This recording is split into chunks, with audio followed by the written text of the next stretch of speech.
Hey there, and welcome to this explainer. Today, we're taking a look at how one single country managed to tackle a global crisis that, honestly, feels completely unsolvable most of the time: homelessness. It's this incredibly complex issue that plagues almost every major city around the world, creating these vicious cycles of poverty that just seem impossible to break. But, as we're going to see by digging into the history and the data today, it really doesn't have to be this way. Take a look at this. Finland is the absolutely only country in the European Union where homelessness is actively falling. I mean, that is just a staggering anomaly, right?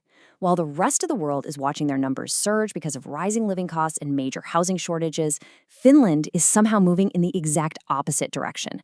So how on earth are they pulling this off? What's their secret? Okay, let's dive right into this.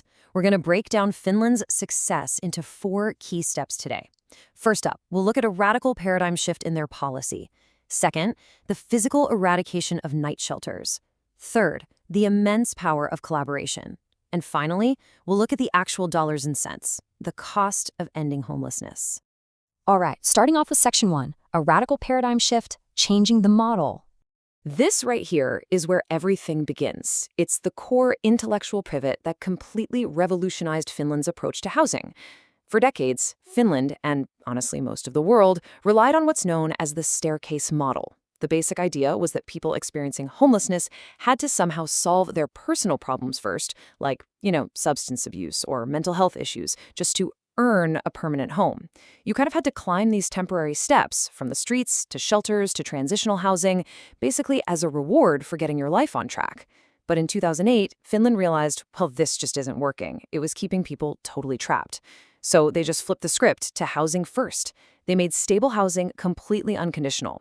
They essentially declared that a home isn't a reward for getting your life together. It's a fundamental human right, and it's the absolute prerequisite for actually solving any of those other problems. Just listen to this quote from Juha Kakinen. He's one of the pioneers of this model and the CEO of the Y Foundation. He really hits the nail on the head here. He said, to say, look, you don't need to solve your problems before you get a home.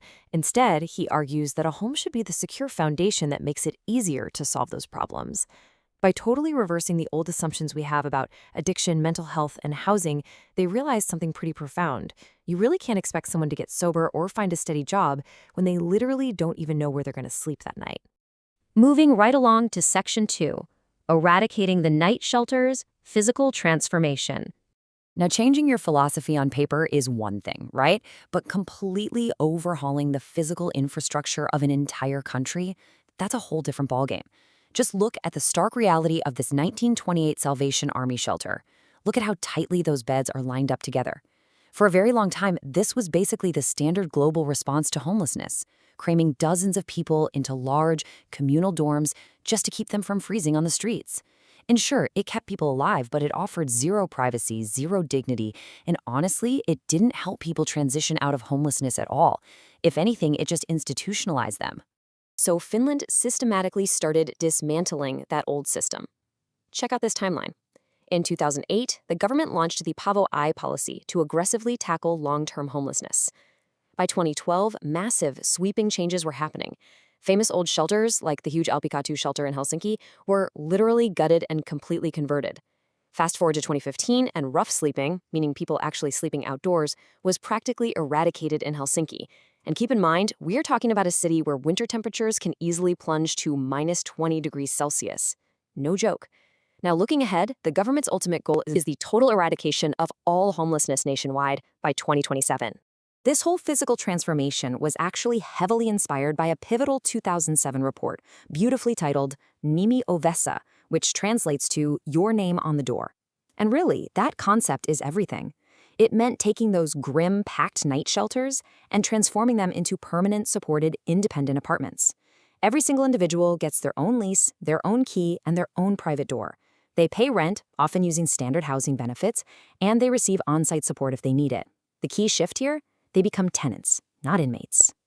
Which brings us to Section 3, the power of collaboration, a coordinated effort. Because let's be real, a radical idea and a handful of converted buildings just aren't enough to change an entire country. This whole thing required a massive, perfectly coordinated machine to actually succeed. Finland's success isn't just a story about one hero organization, it's this incredible triad of cooperation. You have the central state doing the heavy lifting with funding, discounted loans, and top-down policy. Then the municipalities and local city governments handle the services. They act as intermediaries, providing crucial on-the-ground support like mental health care and financial counseling. And finally, the third sector steps up. These are the NGOs, specifically groups like the Y Foundation, who actually go out and acquire, build, and manage the apartments. I really want to let this number sink in for a second. 18,000. That is the sheer volume of apartments owned by the Y Foundation across Finland. They are a nonprofit, yet they're the fourth largest landlord in the entire country. Their primary mission is simply providing affordable, permanent housing to the people who need it the absolute most. They go out and purchase flats on the private market, they build brand new apartment blocks, and then they rent them out to municipalities who in turn house individuals experiencing homelessness. So the crucial point here is captured perfectly by this phrase. You can't have housing first without having housing first. I know, it sounds a bit like a tongue twister, but honestly, it is exactly where so many other countries fail. You can have all the greatest policies and the most dedicated social workers in the world, but if you don't physically build or buy the actual housing stock to put people in, the whole model just collapses. Finland recognized that if housing supply is rigid, simply funding rentals just drives up prices. So they actually went out and physically built and bought the homes. All right, moving to our final section, Section 4, the cost of ending homelessness, counterintuitive econ. Now, I know exactly what a lot of you are probably thinking right now. Giving people unconditional, permanent homes? That has got to completely bankrupt the state, right? Well, let's look at the counterintuitive economics of it all. Yes, there is a massive upfront cost. Finland spent roughly 250 million euros creating these new homes and hiring around 300 additional specialized support workers. You simply cannot execute a paradigm shift of this magnitude without acknowledging the reality of the required investment. It takes real, actual money to build real apartments and hire real professionals to provide that tailored support. But here is the number that changes the entire conversation: 15,000 euros.